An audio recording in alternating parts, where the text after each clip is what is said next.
मैं सबसे पहले आप तमाम का बेहद शुक्रिया अदा करता हूं कि आपने अपना कीमती वक्त निकालकर आज के इस इंतखाबी जलसे में शिरकत की है।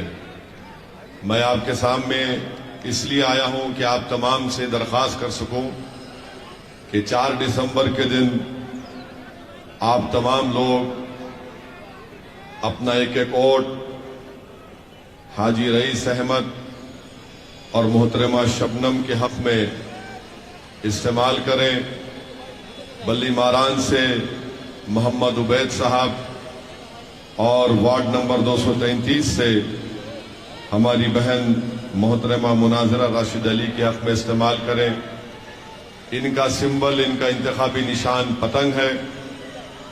आप तमाम से मेरी ये गुजारिश है कि मजलिस इत्तेहादुल मुस्लिमीन को मजबूत करिए और याद रखिए, इस बात को मैं फिर से दोहरा रहा हूं कि भारत की राजनीति में सिर्फ उसी को सुना जाता है जिसका कोई नुमाइंदा जीत कर जाता है। अगर आप ये समझते हैं कि जज्बाती नारे लगाने से आपकी आवाज को सुना जाएगा, तो नहीं सुना जाता है। अगर आप ये समझते हैं कि हम एहतजाज करेंगे तो हमारे मसाइल और तकालीफ को हल कर दिया जाएगा, तो याद रखिए, हम एहतजाज 8 दिन, 10 दिन, 1 महीना, 2 महीने कर सकते हैं, मगर साल के 365 दिन तो हम एहतजाज नहीं कर पाएंगे। और अगर कर भी पाएंगे तो उस तरह से अवाम का इत्तेमाद और अवाम की ताईद हासिल नहीं रहेगी। इसीलिए आप तमाम से मैं ये गुजारिश कर रहा हूं कि अपने वोट का सही इस्तेमाल करिए और मजलिस को मजबूत करिए। मजलिस इलेक्शन में इसलिए हिस्सा लेती है कि गरीब और मजलूम अवाम को उनका हक मिले। मैं चाहे गुजरात का दौरा करूं या अहमदाबाद के गली कूचों में फिरूं या गोधरा के गली कूचों का मैं जाकर मायना करूं या फिर गुजरात की वडगाम की सरजमीन हो या सूरत की सरजमीन हो या फिर दिल्ली का सीलमपुर हो या जाफराबाद हो, एक बात यहां पे नजर आती है कि जिस बस्तियों में, जिस इलाकों में अल्पसंख्यक समाज, मुसलमान या दलित या आदिवासी रहते हैं, वहां पर विकास के नाम पर कुछ काम नहीं करवाया जाता। वहां पर खुली मोहरियां नजर आएंगी, वहां पर गंदगी नजर आएंगी, वहां पर कचरे के अंबार और पहाड़ नजर आएंगे, साफ पीने के पानी का कोई इंतजाम नहीं, वहां पर बच्चों की तालीम के लिए स्कूल नहीं, वहां पर बीमारों के लिए इलाज के लिए डिस्पेंसरी अस्पताल नहीं। ये इसलिए नहीं करवाया जाता क्योंकि इन इलाकों में, इन बस्तियों में, इन महल्लों में बसने वाले मुसलमान और दलित और आदिवासी होते हैं। यही हाल दिल्ली का भी है।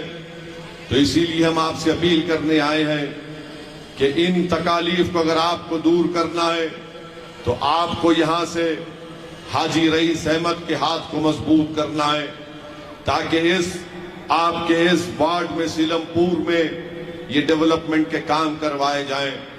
और आप जानते हैं इस बात को कि चाहे बीजेपी हो, कांग्रेस हो या फिर दिल्ली की मुख्यमंत्री की छोटा रिचार्ज हो, ये कभी भी नहीं चाहते, ये 3 पार्टी कभी भी नहीं चाहेगी कि आप जमीनी सतह से अपनी कोई सियासी लीडरशिप को बना लें। वो हरगिज इस बात को पसंद नहीं करेंगे कि आपकी एक आजाद सियासी क़ियादत यहां पर पैदा हो जाए। आपको मैं जिम्मेदारी के साथ बता रहा हूं कि आपने बरसों से कांग्रेस को वोट दिया। जब आप कांग्रेस से बेजार हुए तो आपने दिल्ली के मुख्यमंत्री के पार्टी को वोट दिया, मगर आप खुद फैसला करिए कि आपको क्या हासिल हुआ। आपने अपना वोट तो इस्तेमाल किया, मगर आपके मोहल्ले में कौन सा काम हुआ? आपके बच्चों के लिए कौन से स्कूल खोले गए? अगर स्कूल भी खोल दिए जाते तो वहां पर टीचर नहीं है, जैसा यहां पर इस वार्ड में, सीलमपुर के वार्ड में है। कौन से सफाई का इंतजाम किया गया? अभी हमने सुना कि हाजी रईस अहमद साहब ने कहा कि कचरा उठाने की 10 गाड़ियां मंजूर है, सिर्फ 3 काम करती हैं। तो मालूम हुआ 7 गाड़ियों पर कब्जा हो चुका है यहां के मौजूदा कॉरपोरेटर साहब का। अभी हाजी रईस साहब ने बताया कि 250 सफाई कर्मचारी काम करना है सीलमपुर वार्ड में और 100 काम करते हैं। 150 की तनख्वाह कौन उठाता है आप जानते हैं। मेरे अजीज दोस्तों और बुजुर्गों, इन्हीं तकालीफ को, इन्हीं मसाइल को हल करने के लिए मैं आपके दरमियान में आकर आपसे गुजारिश कर रहा हूं कि 4 दिसंबर के दिन आपको मुत्तहदा तौर पर अपने के कोड का इस्तेमाल करना पड़ेगा। जब तक आपकी लीडरशिप पैदा नहीं होगी आपके तकालीफ हल नहीं होंगे। वरना याद रखिए कि आप जिस तरह से पिछले 50 साल से कांग्रेस को वोट देती आए, आपने कांग्रेस से आप बेजार हुए क्योंकि कांग्रेस ने आपको धोखा दिया तो आपने दिल्ली के मौजूदा मुख्यमंत्री को वोट दिया। मगर आपकी लीडरशिप कहां है? कोई कहेगा कि नहीं, दिल्ली के मुख्यमंत्री की पार्टी में भी लोग जीत कर आते हैं मगर वो गूंगे और अंधे बनकर बैठते हैं। उनको इस बात की इजाजत नहीं है कि दिल्ली के मुख्यमंत्री के साथ खड़े होकर उसकी आंख में आंख डालकर कहे कि तुमने जुल्म किया है, तुमने झूठ बोला है तबलीगी जमात के बारे में। इतना बड़ा झूठ तबलीगी जमात पर इल्जाम लगा दिया गया। पूरे मुल्क में जब कोविड शुरू हुआ तो सबसे पहले अगर किसी ने कोविड के दौरान में जब लोग तड़प रहे थे, मर रहे थे ऑक्सीजन के लिए, अस्पताल के बेड के लिए, तो ऐसे वक्त में दिल्ली के मुख्यमंत्री ने सारे देश में अपना जहर उगला और कहा कि कोविड अगर फैल रहा है तो तबलीगी जमात से फैल रहा है। यही मुख्यमंत्री था। नहीं, थाली मारना नहीं है, थाली मारने के लिए नहीं कह रहा हूं, ना तुम्हारे से दाद हासिल करने के लिए कह रहा हूं। मेरा मकसद यह है कि जब आप यहां से उठकर जाएंगे तो एक सोच और फिक्र लेकर जाएं। जिस दिल्ली के मुख्यमंत्री ने तबलीगी जमात को बदनाम किया, मुसलमानों को बदनाम किया, और जब कोविड की लिस्ट जारी की जाती थी तो उसमें एक तरफ कहा जाता था कि इतने कोविड के पेशेंट हैं, बाजू लिखा जाता था तबलीगी जमात सुपर स्प्रेडर से इतने पेशेंट बढ़ गए। और पूरे मुल्क में, पूरे वतन अजीज में मुसलमानों को शक की निगाहों से देखना शुरू कर दिए लोग। अरे ये दाढ़ी वाला है, ये बुर्का पहनने वाली है, इससे कोविड फैल रहा है। नफरत बढ़ गई, कई लोगों पर हमला हुआ, इलाज नहीं हुआ, और उसका तमाम की तमाम जिम्मेदारी मौजूदा दिल्ली के मुख्यमंत्री पर आयद होती है। अब जब हम ये बयान करते हैं तो दिल्ली के मुख्यमंत्री के चमचे बोलेंगे देखो ओवैसी भड़काऊ भाषण दे रहा है। मैं भड़काऊ भाषण नहीं दे रहा हूं, सच्चाई को बयान कर रहा हूं। आप जानते हैं, सारी दुनिया ने देखा उसको। फिर उसके बाद दूसरी तरफ आप चले जाइए, आप देखते हैं कि जब दिल्ली में फसादात हो रहे थे, दिल्ली में नफरत की आंधी बढ़ चुकी थी, ये दिल्ली का मुख्यमंत्री बजाय जाता लोगों से अपील करता कि भाई नफरत की आग को कम करो, हम इस देश के बाशिंदे हैं, हम भाई हैं, ये आग नहीं फैलनी चाहिए। कहां गया? गायब हो गया। और कहां जाता है? महात्मा गांधी के राजघाट पर जाकर अपने मंत्रियों को लेकर आंख और मुंह बंद करके बैठ जाता है। जनता के घर जल गए, लोग मर गए, दिल्ली का मुख्यमंत्री गायब, रूपोश, कहीं पर नजर नहीं आया।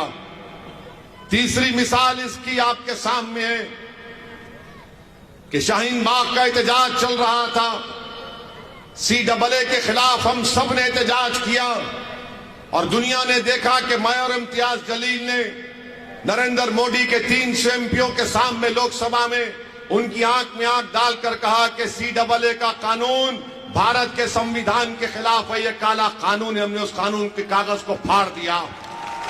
और जब एहतजाज चल रहा था तो पूछो दिल्ली के मुख्यमंत्री से कहां पर था, तो कहा कि अगर शाहीन बाग, अगर मुझे मौका मिलता तो मैं शाहीन बाग को आधे घंटे में 15 मिनट में हटा देता था।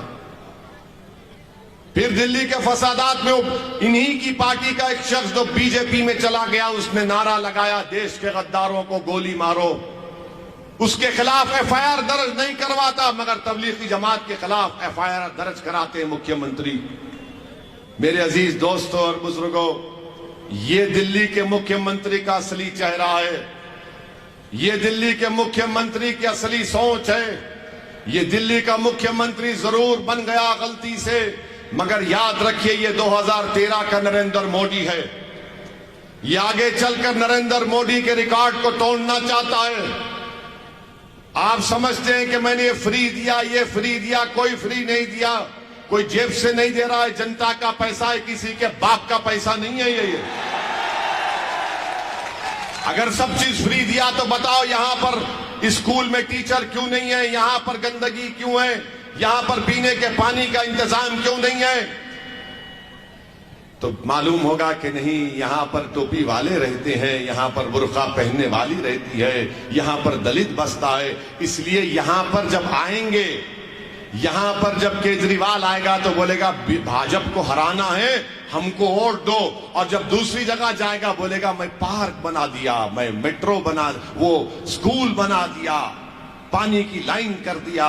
अरे तुम कब तक डराओगे बीजेपी से हमको? अगर किसी ने बीजेपी को कभी वोट नहीं दिया तो वो हम हैं, अल्पसंख्यक समाज मुसलमान। जिम्मेदारी के साथ कह रहा हूं, 2014 सुनिए, 2014 का लोकसभा का चुनाव हो, 2019 का लोकसभा का चुनाव हो, दिल्ली में एक बहुत बड़ी संस्था है, CSDS नाम है, उनका डेटा उठाकर देख लीजिए। आपने एग्रीमेंट कर लिया दिल्ली के मुख्यमंत्री ने मोदी के साथ कि बड़े भाई आप लोकसभा जीतिए, मैं असेंबली जीतता हूं। तो बड़े भाई ने कहा छोटे तू यहीं लगा रहे, मैं पूरे देश में लगा रहूंगा। आप बताइए मेरे अजीज दोस्तों और बुजुर्गों, आज आप देख रहे हैं कि यहां पर जो शख्स जिसको दिल्ली के मुख्यमंत्री की पार्टी जो मौजूदा कॉरपोरेटर साहब की तायीद कर रहे हैं, उन्होंने क्या किया? मुझे अभी हाजी रईस ने बताया कि जब मेट्रो चलती है, जब जाफराबाद का सीलमपुर का रेलवे स्टेशन आता है तो अनाउंसमेंट किया जाता है कि अपने जेब और सेलफोन को बचा कर रखिए, अपने जेब और सेलफोन को बचा कर रखिए। कौन इस क्रिमिनल्स को बचा रहा है? कौन यहां पर ड्रग बेचने वालों का साथ दे रहा है? मेरे बुजुर्गों, मेरी इज्जतदार मां और बहनों, आप यहां से मजलिस के उम्मीदवार को, मोहतरमा शबनम को कामयाब करिए। ये जितने अनासिर हैं, क्रिमिनल लोग हैं जो नौजवानों की जवानी को ड्रग्स के जरिए बर्बाद कर रहे हैं, जो जराइम में मुलविस हैं, इन तमाम को इंशाअल्लाह ताला हमारा शेर हाजी रईस इनको सुधार देगा चंद 24 घंटे के अंदर।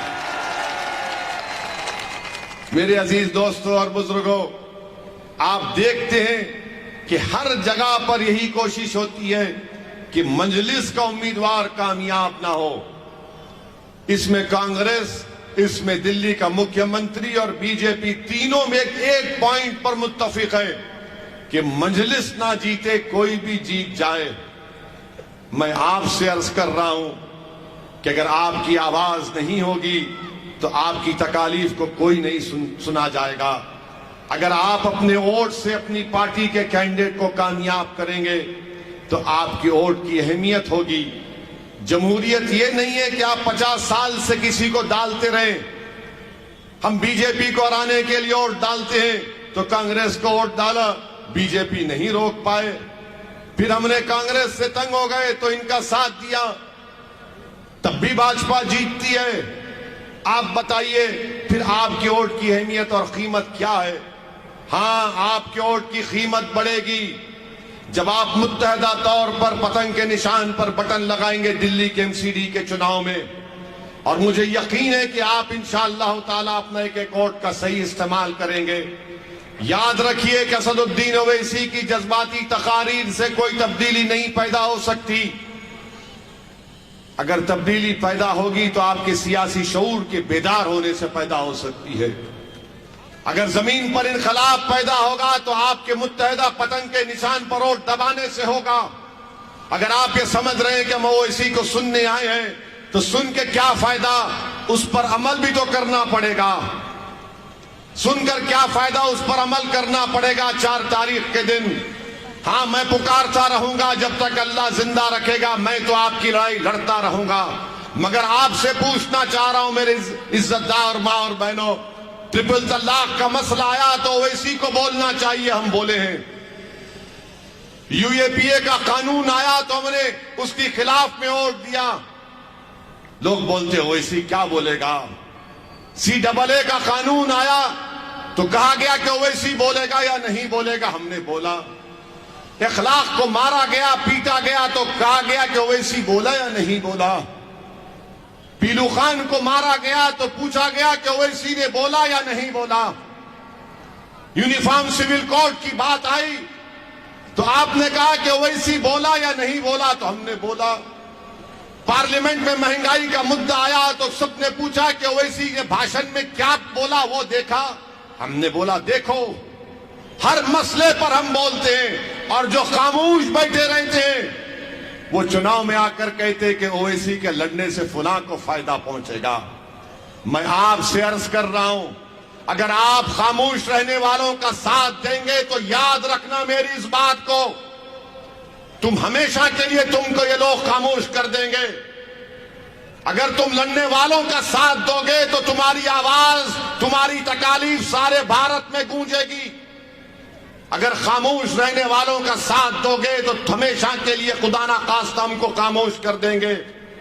ये कहेंगे कि इस पर मत बोलो, उस पर मत बोलो, ऐसा मत करो, बीजेपी को फायदा हो जाएगा। बीजेपी को फायदा मुझसे नहीं हो रहा है, बीजेपी को फायदा इनसे हो रहा है। चाहे कांग्रेस हो या केजरीवाल की पार्टी हो, इनमें इतनी ताकत नहीं है कि बीजेपी को हरा सकें। और गले में सांप लाकर हमारे डालते हैं कि तुम रोको बीजेपी को। अरे अगर मैं हाथ उठाकर आज आपसे पूछूंगा कि क्या आपने 2014 में और 19 में बीजेपी को वोट दिया तो हाथ उठाओ, और अगर नहीं दिया तो हाथ उठाओ। कितनों ने नहीं दिया बीजेपी को, हाथ उठाओ। फिर कैसे जीती बीजेपी दिल्ली में? कैसे जीती बीजेपी दिल्ली में? क्या मैंने कहा तुमको आकर? समझो मेरी बात को मेरे भाई। मुझे बदनाम करो, मुझे कोई एतराज नहीं है। मुझे खत्म कर दो, मुझे कोई एतराज नहीं है। मगर तुम समझो इस बात को, आप समझो इस बात को कि आपके वोट से बीजेपी नहीं जीत रही है। कांग्रेस और केजरीवाल के वोट से मोदी प्रधानमंत्री 2 मर्तबा बन गए और गले में सांप हमारे गले में लाकर डाल दिया जाता है। अरे मरता अखलाक है, पत्थर हम खाते हैं। बुरखे पर मसला उठता है तो बुरका कौन पहनता है? सब हम मसाइब हम पर आते हैं और फिर जब चुनाव आता है तो कहते हैं कि नहीं नहीं, ओवैसी को दोगे तो भाजपा को फायदा होगा। अरे तुम इतने चुनाव हार गए, बेगैरत हो क्या तुम लोग? ये कांग्रेस और आप बीजेपी को नहीं हरा सकते, तो मगर आप और हमारे दरमियान में आकर कहेंगे नहीं नहीं, ओवैसी की बात को यकीन मत करो। पूछो इनसे बुरखे के मसले पर क्या बोला केजरीवाल। पूछो, बुलाकर पूछो उसको, दिल्ली के मुख्यमंत्री को कि बोलो यूनिफॉर्म सिविल कोड पर तुम्हारी राय क्या है, बिल्किस बानो पर तुम्हारी राय क्या है। पूछो उससे कि बुरखे पर तुम्हारी राय क्या है। पूछो उससे कि आपके इस वार्ड में क्यों स्कूल में टीचर नहीं है, क्यों कचरा नहीं उठता। तो मुख्यमंत्री बोलेगा भैया बीजेपी को हराना है। नहीं, सुनिए, अरे मैं जिंदा हूं, जिंदा रहूंगा, मेरी बात सुनो। मैं जिंदा हूं इंशाअल्लाह, जब तक अल्लाह चाहेगा जिंदा रहूंगा, और जब तक जिंदा रहूंगा तुम्हारे दरमियान में रहूंगा, तुम्हारी बात करता रहूंगा। और जब अल्लाह की तरफ से बुलावा आएगा तो तुम्हारे खंदों पर ही कब्रिस्तान को जाऊंगा इंशाअल्लाह। मगर आप तो अब तो जिंदा है ना, तो जिंदगी का सबूत दो मेरे भाई। बुरखे के मसले पर केजरीवाल ने बोला कभी? हम बोलते हैं तो बोलते क्यों तुम हर मसले में बोलते रहे? क्यों नहीं बोलेंगे? भारत के संविधान में right to choice fundamental right है। पूछो केजरीवाल से बिल्किस के बारे में क्यों नहीं बोलते तुम? तो बोलेंगे नहीं, बिल्किस के बारे में नहीं बोलेंगे। उनका डिप्टी चीफ मिनिस्टर का मीडिया में बयान है कि बिल्किस के बारे में नहीं बोलेंगे, स्कूल के बारे में बोलेंगे। वो जो बिल्किस जिसकी रेप कर दिया गया था, उसकी 3 साल की बेटी थी, एक मां के सामने बिल्किस की बेटी का कत्ल कर दिया गया। अगर वो बेटी जिंदा होती तो आज वो कॉलेज में पढ़ती होगी, मगर नहीं बोलेंगे। मेरे अजीज दोस्तों और बुजुर्गों, मेरी आपसे गुजारिश है कि आप मजलिस पार्टी का एक मर्तबा साथ दीजिए, मजलिस के उम्मीदवारों को कामयाब करके एमसीडी में भिजाइए, ताकि आपकी एक सियासी ताकत नजर आए। आपकी वोट की कोई अहमियत नहीं है, याद रखो मेरी इस बात को।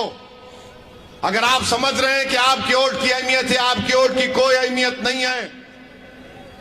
अगर आप ये समझ रहे हैं कि कांग्रेस है, केजरीवाल है, कोई वोट की अहमियत नहीं है आपकी। ये दिल्ली का मुख्यमंत्री हमारे बच्चों के, छोटे मासूम बच्चों के हाथ में झाड़ू देना चाहता है। कांग्रेस इन बच्चों, मासूम बच्चों के हाथ को खाली रखना चाहती है, और बीजेपी हमसे हाथ नहीं मिलाना चाहती। बीजेपी हमसे हाथ नहीं मिलाना चाहती है। मेरे अजीज दोस्तों और बुजुर्गों, याद रखिए मेरी इस बात को कि आप ही को तलाश करना पड़ेगा अपने मर्ज का इलाज। आपने ये सोचा 50 साल से कि नहीं ये मेरे मर्ज की दवा है, ये मेरे मर्ज की दवा है। मर्ज बढ़ता गया, मर्ज बढ़ता गया, इतना बढ़ गया कि अब गरीबी की सतह के नीचे गिर आप आ चुके हैं। इसका एक ही चीज, वाहिद वजह है कि आपकी सियासी आवाज नहीं है, आपकी सियासी ताकत नहीं है। हर कोई समाज का एक सियासी लीडर है, मगर अगर आप कहेंगे कि अल्पसंख्यक समाज क्यों नहीं अपना लीडर बनाती, तो सब बोलेंगे, कांग्रेस बोलेगी, बीजेपी बोलेगी, आप बोलेगी। नहीं नहीं, इससे फिरका परस्ती बढ़ेगी। अच्छा, जो ठाकुर का लीडर होगा, जो ब्राह्मणों का लीडर होगा, जो बनियाओं का लीडर होगा, जो ओबीसी का लीडर होगा, यादवों का होगा। मगर अगर किसी का लीडर नहीं देखना चाहते तो आपका लीडर नहीं देखना चाहते। नहीं, मेरे आप सुनिए मेरी बात को। ओवैसी साहब, अरे ओवैसी क्या करेगा? ओवैसी क्या हर मर्ज की दवा है? क्या मेरे पास जादू की छड़ी है? आपके पास है जादू की छड़ी, वो वोट है। अगर आप होश के साथ इस्तेमाल करेंगे तो आप देखना, आप एक मर्तबा मजलिस के कॉरपोरेटरों को कामयाब करो। 4 तारीख को पोलिंग करो मजलिस के हक में। मैं लिख के दे रहा हूं आपको, चुनाव यहां से जीतो, हाजी रईस को जिताओ, उबैद को जिताओ, हमारी बहन को जिताओ। 1 महीने के अंदर जनवरी खत्म होने से पहले दिल्ली का मुख्यमंत्री इस चौरस्ते पर आकर बोलेगा कि भैया माफ कर दो, ओवैसी के बातों में मत आओ। आज क्या है इनका मिजाज? ना ना, ये मुल्ला जी कहां जाएंगे, बीजेपी के डर से हमको वोट देंगे। मैं आपको कह रहा हूं, दुनिया में अगर आए हैं तो रब्बे करीम के हुक्म से आए हैं। डरना किसी हुकूमत से नहीं है। कानून सबके लिए बराबर है। बाबा साहिब ने कानून बनाया। अगर वो कानून ओवैसी के लिए, वो कानून मोदी के लिए भी है। कानून अगर एक है तो मेरे लिए भी एक है, और दिल्ली के मुख्यमंत्री के लिए भी एक है। तुम ताकत में हो तो इसका यह मतलब नहीं हो कि मेरे हक को छीन लोगे। मेरी इज्जतदार मां और बहनों, इसीलिए आपसे अपील कर रहे हैं कि 4 तारीख के दिन अपने वोट का सही इस्तेमाल करिए। और हम हमारे दलित भाइयों को पैगाम देना चाह रहा हूं, हमारे ओबीसी भाइयों को पैगाम देना चाह रहा हूं। मोदी ने रिजर्वेशन दे दिया इकोनॉमिक वीकर सेक्शन के ग्राउंड पर। याद रखो मेरी इस बात को कि एक वक्त आएगा कि रिजर्वेशन को कास्ट के ऊपर खत्म करके इकोनॉमिक ग्राउंड्स पर तैयारी कर रही है बीजेपी देने के लिए। मेरे दलित भाइयों, आप पूछो, ये दिल्ली के मुख्यमंत्री से पूछो कि तुम्हारी राय क्या है इकोनॉमिक वीकर सेक्शन रिजर्वेशन के बारे में। पूछो, कांग्रेस से पूछो। अरे बाबा साहिब अंबेडकर के ताल्लुक से बड़ी बड़ी बातें करते हो, मगर अंबेडकर के ख्वाब को चूकनाचूर कर दिए Narendra Modi economic weaker section के ग्राउंड पर रिजर्वेशन देकर। अगर मैं झूठ बोल रहा हूं तो उस जजमेंट के 2 जजेस के पैराग्राफ पढ़ लो। उन दोनों जजेस ने अपने जजमेंट में लिखा कि हम उम्मीद करते हैं कि भारत में कास्ट के ऊपर रिजर्वेशन खत्म कर दिया जाएगा। ना दिल्ली का मुख्यमंत्री बोलता है, ना प्रधानमंत्री बोलते हैं, ना कांग्रेस बोलती है। मेरी अजीज दोस्तों और बुजुर्गों, इसीलिए इन तमाम चीजों पर आपको गौर व फिक्र करके अपने वोट का इस्तेमाल करना है। भाई बड़ी बातें बहुत से लोग करते हैं, यकीनन बीजेपी को हराइए। अरे बीजेपी के खिलाफ हम ही तो वोट दे रहे दिल्ली के मुख्यमंत्री, क्योंकि हमने भाजपा के खिलाफ वोट दिया। हमारे बच्चे जेल में हैं। क्या खालिद सैफी जेल में नहीं है? क्या खालिद सैफी की बीवी रोते हुए वीडियो नहीं जारी की कि मेरा पति बीमार है, जेल में, उसका इलाज नहीं हो रहा है, मर जाएगा?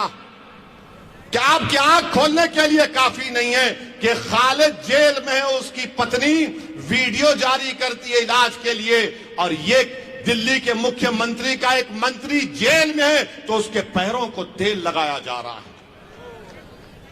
ये तुम्हारी जिंदगी है, ये हमारी इज्जत है कि बीवी पुकार रही है अपने पति के लिए।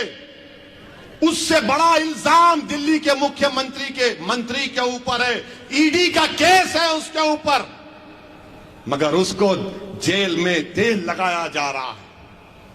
और खालिद को जेल में ले जाने से पहले लाठियों से मारा गया था।